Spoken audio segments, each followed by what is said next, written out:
Yo tuku panganan, pakaian, sewe, klambi ngono lho. Aja mesok gaya-gaya tok kacamata tok anyar.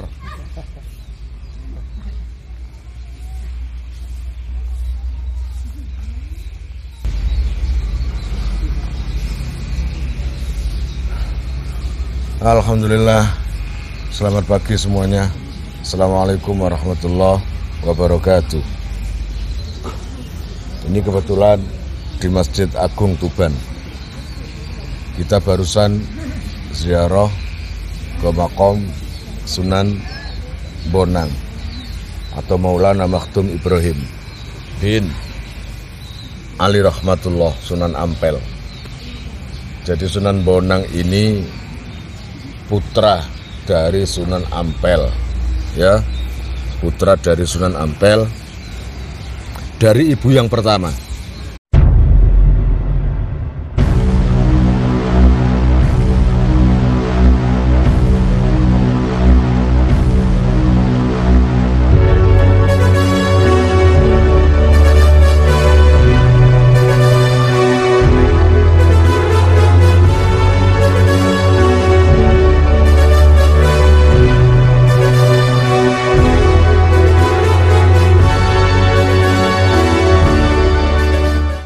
Para pemirsa, monggo di subscribe channel ini, di like dan share di media-media sosial milik kalian, biar saya semangat upload video kisah-kisah dan biografi. Hei, kalian nonton tok tapi nggak subscribe, sini. Yuk kita subscribe bareng-bareng channel ini, kita jaga channel ini.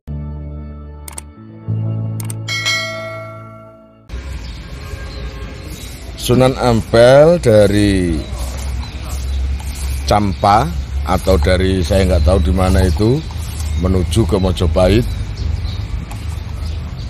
insya Allah ke tempat bibinya, yang mana waktu itu zaman Brawijaya V, dan atas kebaikan hati Brawijaya V, Sunan Ampel diberi perdikan atau tanah lahan di daerah Ampel situ, Ampel Gento.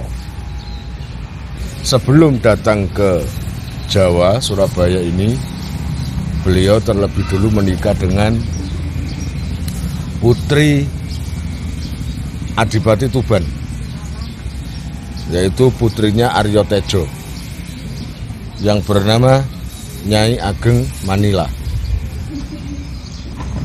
Dari Nyai Ageng Manila inilah beliau punya putra Sunan Bonang.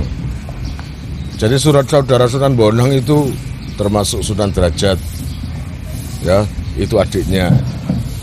Kemudian siapa lagi?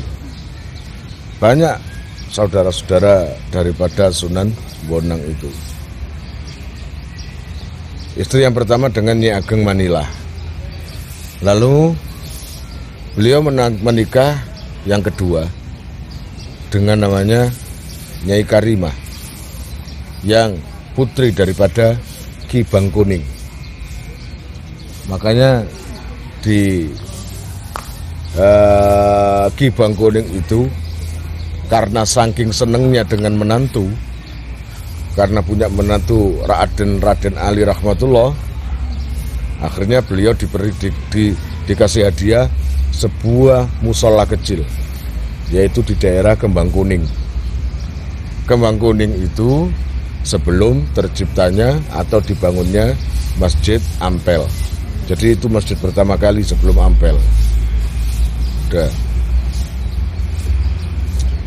Sunan Bonang itu masih menelusuri adat istiadat daerah setempat dan dimasuki unsur-unsur Islam.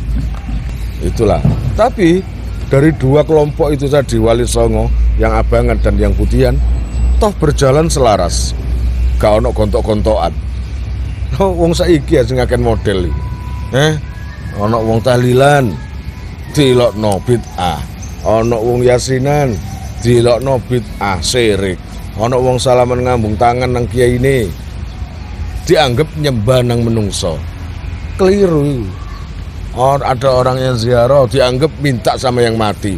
Enggak lah, kita sama sekali nggak pernah minta sama yang mati, ya toh? Hanya minta pada Allah, gitu ya. Tapi yang kita tuju adalah makam yang dulu adalah sebuah sosok yang banyak berjasa dan dicintai oleh Allah. Ya sedang pantas kita mengingat jasa-jasa beliau-beliau, gitu ya. Jadi nggak ada istilahnya doa minta berhasil ini itu, minta ke seorang wali, seorang kiai, nggak ada. Dari NU kecil sampai NU besar nggak ada kayak gitu. Gini rel, ini rokok aku rel. Lah tuh mulai. Sik mim, nyantai sik mim. Terus aja tempat ini. Ya apa sik Padang ini? Kepadangan apa Padang biasa? Padang biasa. Iya kawan si cek apa tahu sih? Nambi aku.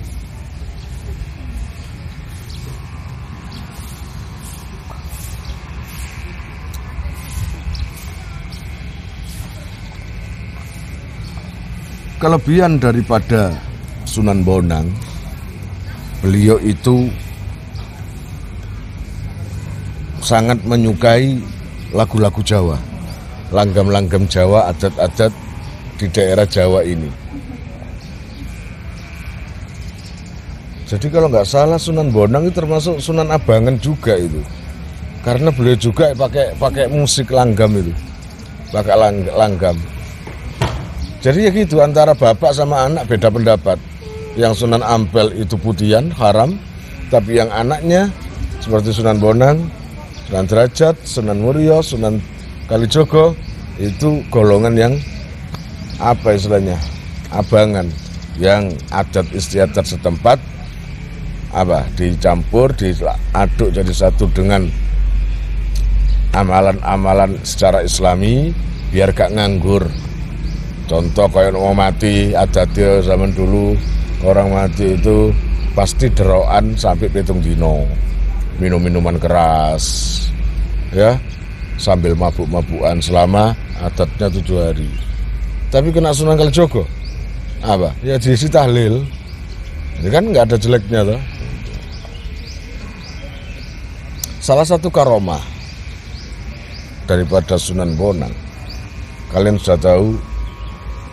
Karomah yang terbaik dari Sunan Bonang adalah beliau mencetak sosok Sunan Kalijogo menjadi sosok yang berhasil, sosok wali yang luar biasa dahsyatnya di kalangan para wali.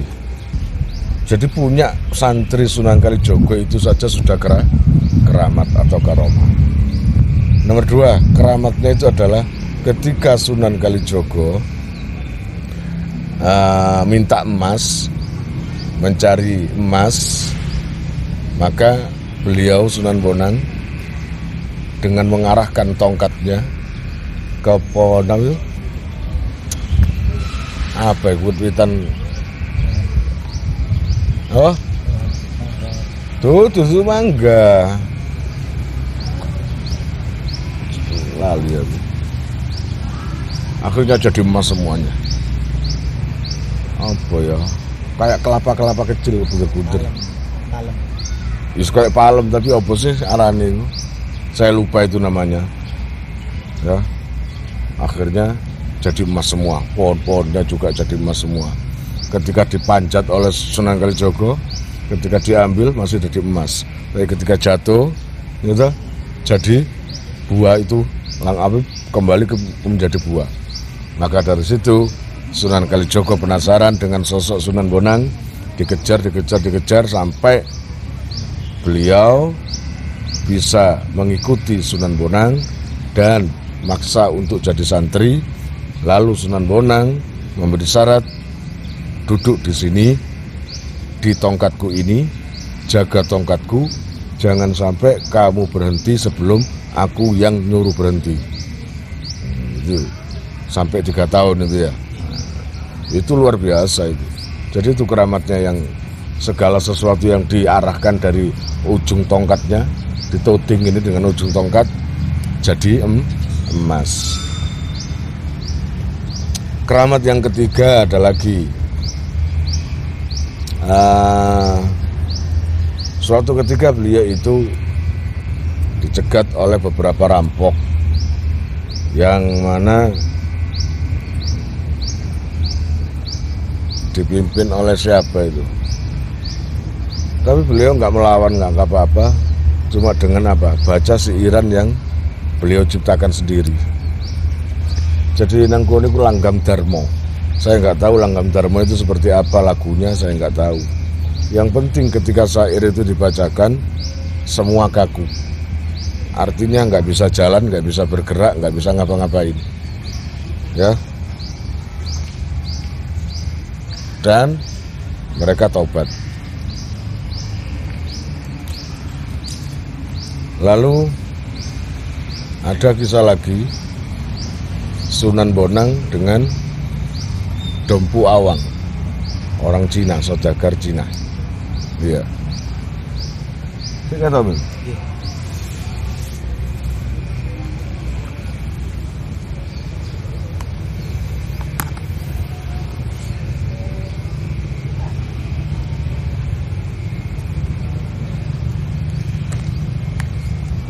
Endi rel? Rana kura kok kudu goron-rono nang barel.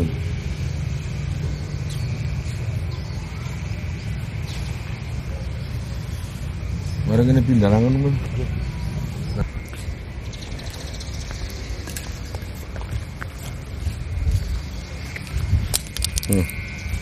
Bang, ya.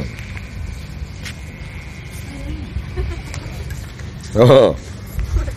Duh. Kenapa, kafe,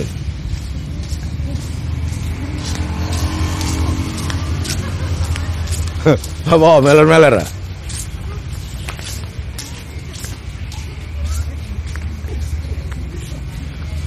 Aku sih malah ya. Ikut TV tapi.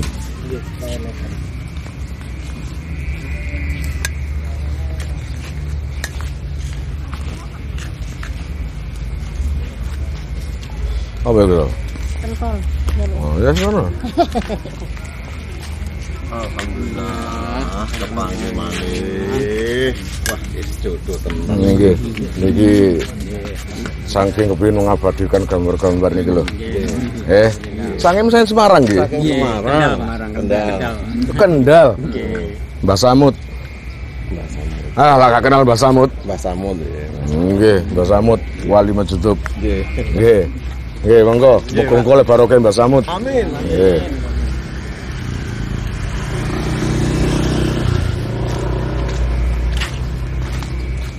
Roset.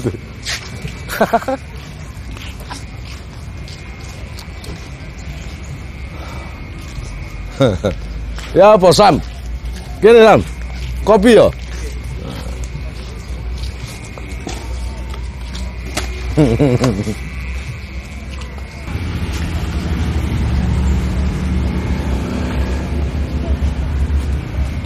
Tala, ngopi. Oh, asik ya, Mem.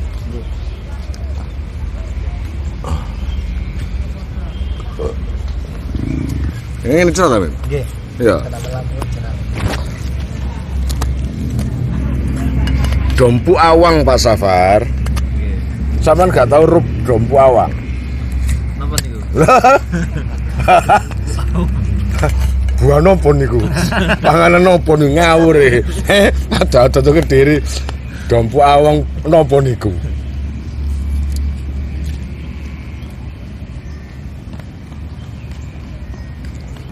Ya, jelas Mim. Coba cekekne Mim, cekak pegel kon cekekne. Nah, terus tonton. Iki Dompu Awang ngekeki kopi.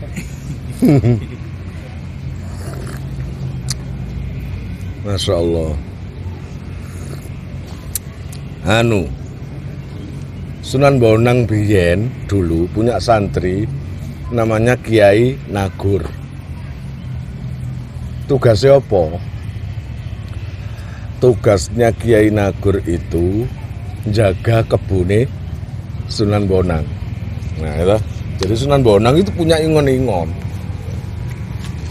Julukane Kebo Mas. Loh, kalah kon. Kon ae Mim tamim celuk wong mim tamim Bang Bambang iki kebo celukane Mas. Kebo Mas. Santai, kon kan kono bojomu. Iki lho wis kono bojomu mlaku-mlaku kok. Berwujud ya, Mbak. Kebo Mas. Jenenge kebune Sunan ya. Namanya aja kebune Sunan. Beda dengan kebo lainnya. Iya toh, beda. Tapi kulite padha kabeh ireng, ngono lho, Bang. Sing ngilono kok iki sapa? Kok kon guyu dhewe iku lho. Artine ku ireng, ngono lho.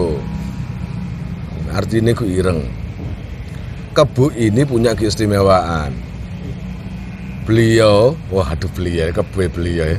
Dia itu jika diangon, ngerti diangon? Digembalakan, di rumput-rumput cari makanan, nggak pakai ditunggu. Pinter, nggak tahu dulu sekolahnya di mana itu. Kebo itu, pinter. Kalau sudah kenyang nggak mau makan, kalau kotor nggak mau dimakan. Coba no kebo lainnya, nggak peduli itu najis, nggak peduli itu kan. Kalau kebo Sunan Bonang enggak. Seakan-akan loh ya, kayak pernah mondok dan tahu hukum, gitu ya. Lalu kalau Kiai Nagur itu pingin pulang, jadi nggak peduli kebunnya di situ, pulang. Toh nanti kebunnya itu ya akan pulang sendiri kalau sudah lihat jam kebunnya. Wah, ini mestinya pulang. Nah inilah kepinteran kebo Mas milik Sunan Bonang. Nah, zaman dulu itu ada tokoh dari Cina yang dekat dengan para wali, dekat dengan para pendekar, dekat dengan orang penggede-penggede, tapi hatinya kurang bagus. Ya. Nah, ini namanya Dompu Awang. Nopo niku? Ayo coba saiki nek ngono, nopo niku napa sapa niku? Sapa niku? Dompu Awang. Nggih. Orang Cina.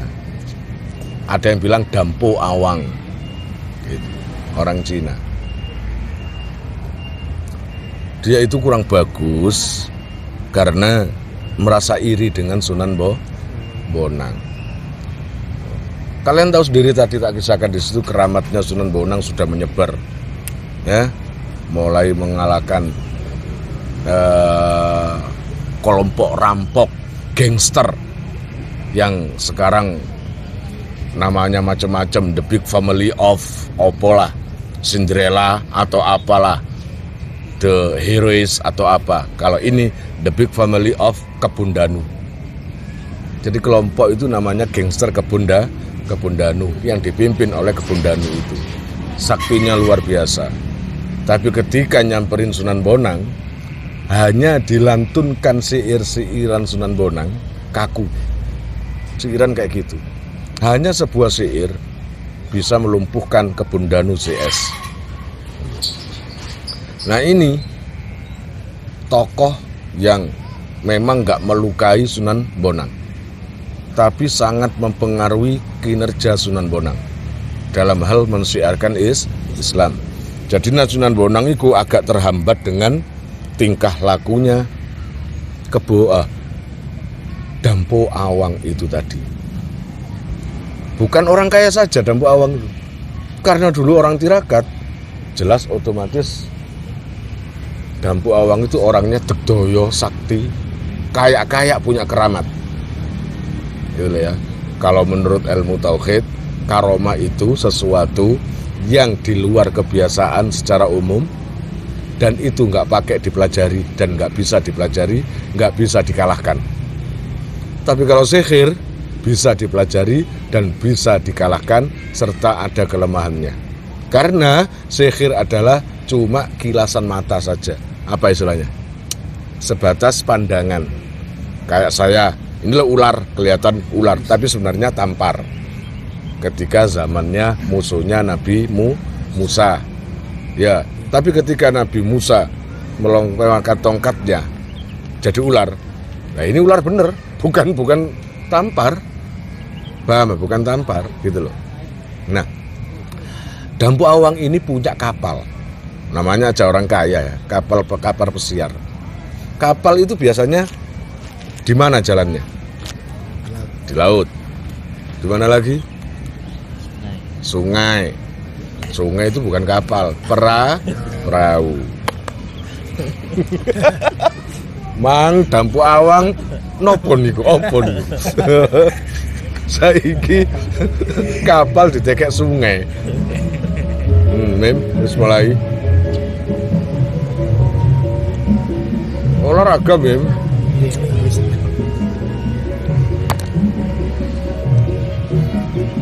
Gak apa-apa usah iki. Tuh, HP ku, Bang. Kok niku mesti?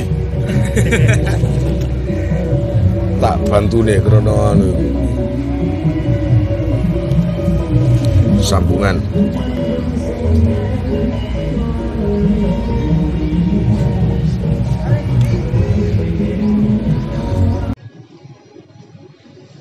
Jadi sepakat ya, kalau kapal ada di laut. Sepakat ya? Gak ngeyel ya? Gak. Nah, lumrahe. Ngono lho, lumrahe kapal di laut. Kalau di sungai perahu. Atau ada lagi getek. Ya di Kediri tuh. Getek. Tambangan ya. Ya iku. Aja gumbul Pak Safar susu ya kon. Akhirnya ilmu menclek kabeh kon. Guyon Pak Safar. Nah, Dampu Awang itu mau berlayar. Semuanya disiapkan. Termasuk sopirnya, jurumudi. Sopir kapal jenenge nakoda. Ngono Pak Safar. Pak nakoda, sampean apa? Masinis. Pilot.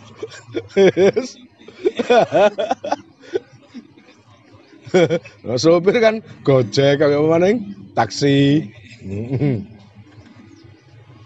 Nah, setelah disiapkan, kapal sudah dihidupkan.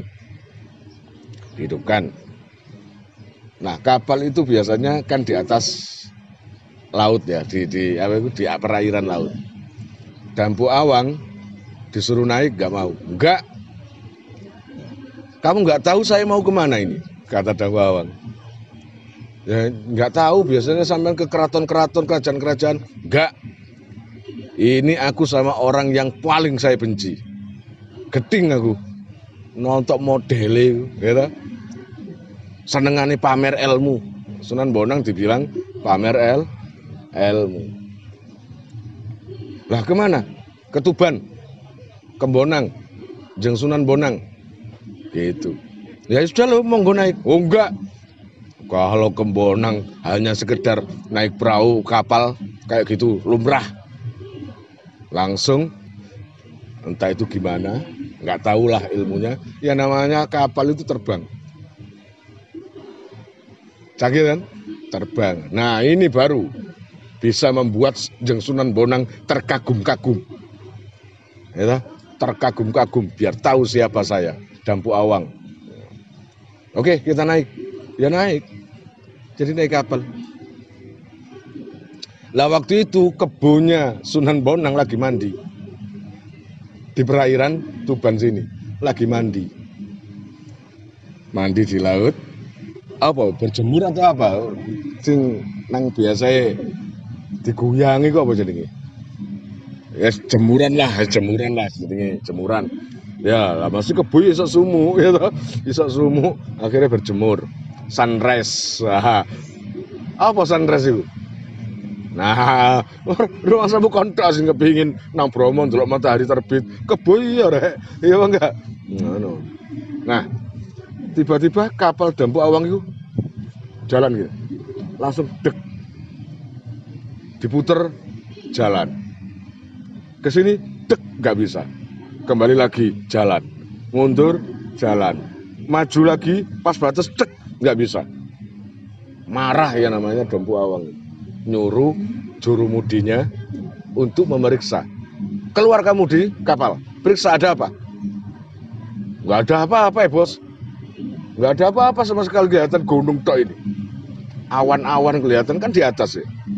Nah, ketika lihat di bawah dilihat apa itu? Di lautan ada ketumik-ketumik kecil ireng. Kebunnya Sunan Bonang, kebun emas tadi lagi berjemur di lautan itu tadi. Gagang kan? Kebo biasanya berjemur di sawah, di sungai, nggak Pak Sabar? Nok kapal nang laut, nok sungai perahu. Lah nok kebo berjemur di nang sungai. Tapi iki gagah, namanya aja kebo emas. Ya, ngambang di atas laut. Sangar kan? Pakai kojol komet gini. Gitu. Terlihat, itu apa itu? Nah, zaman dulu kan ada keker, teropong, zaman kuno itu, teropong. Loh, kok kebo? Masa gara-gara kebo itu? Gitu. Saya coba digaspol. Oh, ya, gaspol. Sampai panas mesinnya itu. Nggak bisa digaspol. Kemudian mundur bisa. Ke samping kanan kiri bisa. Tapi untuk maju nggak bisa. Karena pas di bawahnya itu ada kebo emas. Dampu Awang bilang, masa kebo ini punya sakti? Punya kesaktian? Ya kata sopirnya, ya nggak tahu juga. Tapi kelihatannya kayak gitu. Diakui atau tidak, kita melewati kebo ini nggak bisa. Nggak percaya aku. Gitu, nggak percaya aku. Ya sudah, ayo kita putar bisa. Tapi begitu melewati kebo nggak bisa. Tek, mesin mati. Akhirnya sopirnya turun, cari informasi. Kebo siapa itu? Kebo siapa? Bonang lagi, kata Dampu Awang. Saya harus gregetan ya. Saya sudah jengkel dengan Bonang itu. Sekarang bikin ulah lagi. Ya kalau tanding dengan saya, maksud saya dimusuhkan kebo. Lah meremehkan ini ya. Saya dimusuhkan ke kebo. Bener itu milik Bonang? Iya. Akhirnya muara-mara Dampu Awang. Muara-mara. Udah gini aja. Gentle podo gentle. Ngerti gentle? Lanang podo lanangi. Kita datang ke Sunan Bonang aja. Lah, Sunan Bonang itu waktu itu nggak ada. Sunan Bonang waktu itu nggak ada.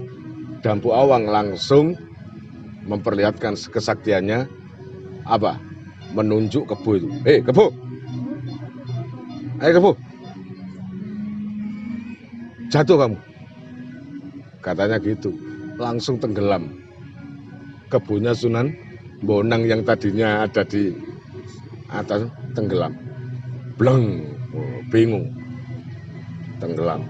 Ditolong sama orang-orang. Akhirnya ada yang laporan ke Sunan Bonang bahwa kebonya dibuat mainan oleh Dampu Awang. Dari situ loh marah-marah Sunan Bonang sama Dampu Awang. Ini sudah keterlaluan kamu. Terus maunya apa? Kendel kan? Maunya apa? Nah, kamu maunya apa? Ntar, kata Dampu Awang, saya tak markirkan kapal saya dulu. Kapal saya, lihat. Loh, kapal saya. Kata Sunan Bonang. Cuma itu saja. Makanya kalau sudah lihat sekarang mau turun. Kapal saya mau turun. Urusan kita selesaikan nanti. Kata Sunan Bonang, kalau bisa. Jeng Sunan, kapal saya ini canggih loh. Nggak bisa sampean dengan sihir sampean. Yang kata orang-orang sampean punya keramat. Buat saya itu sihir. Nggak mampu. Kapal saya sudah tak bikin anti sihir. Banyak aji-ajian di sana. Ya terserah. Turun aja kalau bisa. Naik lagi Dampu Awang ke kapal. Dari kapal maju. Karena kebunnya sudah nggak ada, bisa maju. Dan puter mau mendarat. Nah, dari mendarat itu loh, langsung ongklek. Sampai pecah. Kapal itu pecah nang ndukur. Paham? Perahunya apa? Mecetat nang daerah Lasem. Kemudian makanya ada perahu layar. Daerah Lasem atau mana. Kemudian layarnya itu apanya itu? Pokoknya menyebar di seluruh. Sampai sekarang itu masih ada. Di daerah Lasem ada. Nah, itu bukan takuan perahu. Nggak usul salah. Bukan takuan perahu. Kalau takuan perahu itu ceritanya yang nikah dengan ibunya sendiri itu. Sangku Riang. Ya bare. Mang kapal nang kali. Pak Samar ini lucu. Nah, akhirnya kapalnya jatuh semua, mencetat semua, baru paham Dampu Awang itu seorang Sunan Bonang, sosok yang nggak bisa dibuat mainan. Saya lupa itu jatuhnya peralatan kapalnya itu, jangkarnya itu ada di daerah Jepara atau mana, jangkarnya itu ada mencetat. Kemudian kapalnya ada, kemudian layarnya itu juga ada yang terkenal dengan nama perahu layar itu, wisata perahu layar itu masih ada sekarang itu. Ya, jadi ini adalah kisah singkat daripada singkat. Kalau biografinya Sunan Bonang panjang, sedangkan saya ini berhadapan dengan Bambang. Yang mana di belakang itu cerah ke matahari, yang di depan ini Masya Allah Gerono. Bercanda, cuma hanya bercanda. Kalau ya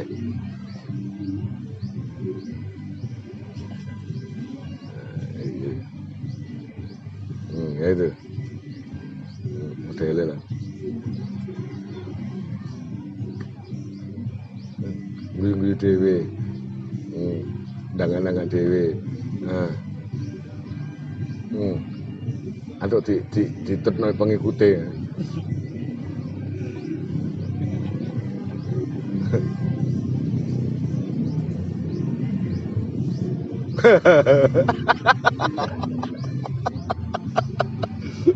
Ngerasa ganteng syuting. Ngerasa ganteng. Yan. Rabbi anta maksudi, Rabbi anta rajai, anta dzul jalali wa anta nasiri, anta dzul jalali wa anta nasiri. Rabbi anta maksudi,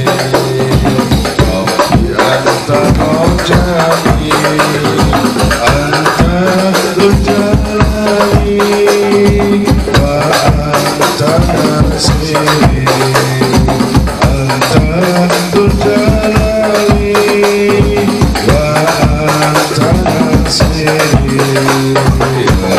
Lama cari dimana cinta sejati, telah aku mencari, tiada ku temui.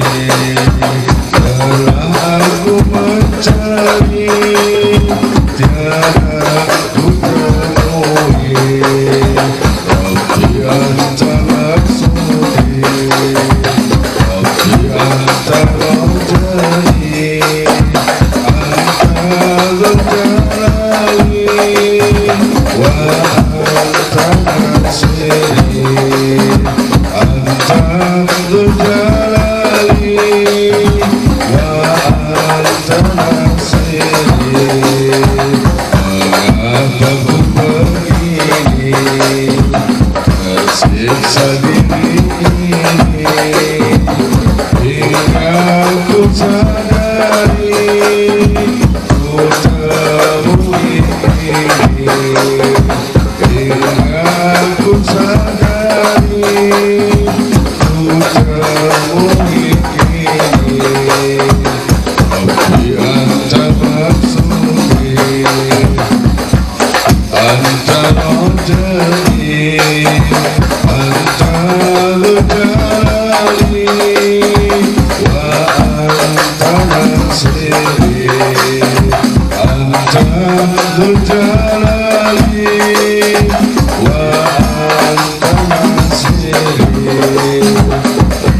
alasan kekasih Allah tambahkan hati siang malam pun nanti tiada pengganti siang malam pun nanti tiada pengganti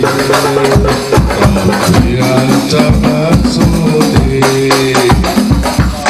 antara jadi antara berjalani wa antara sendiri antara berjalani wa antara sendiri wahai kau yang terkasih hidupku kau miliki lainmu tiada lagi engkaulah di hati lainmu tiada lagi engkaulah di hati kekasihku kau tiada mati takkan terakhiri kekasihku kau paling suci takkan ternodai aku selalu rindu mendapat kasihmu bila kau bertemu bila kau bertemu kekasihku kau tiada mati takkan terakhiri kekasihku kau paling suci takkan ternodai